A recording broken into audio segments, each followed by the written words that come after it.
Welcome to SYSPRO Tips from Positive Vision. This video will show you how to remove a form action in a SYSPRO screen.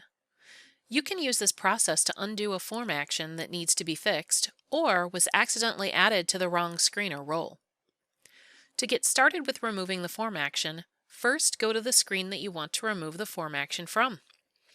In this demonstration, we will go to the stock code maintenance screen. Now we need to identify where that form action is in our screen. In this case, it's right here, and it is in the replenishment pane. So I'm going to right-click in the replenishment pane, and then go down to the Insert Form Action, and click, and then identify the form action I want to remove. If there was more than one in this pane, it would list them all, and I need to be careful of which one I choose. When I click on it, it's going to go through and unselect it, which is going to remove it from that pane. Now, if I'm unsure of what I'm doing or I want to be able to keep track of what I took away, I would take a print screen of this information pane because it tells me right here, this is the name of the form action and this is the program that it's running.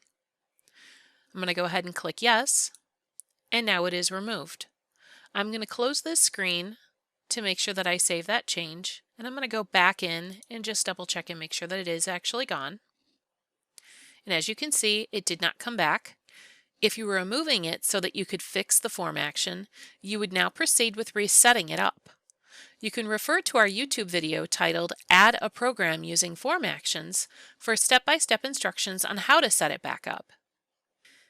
Thank you for watching. I really hope you enjoyed the video. Let us know if there are any tips you would like us to record. And if you would like to see more of our videos, please be sure to subscribe to our channel and blog.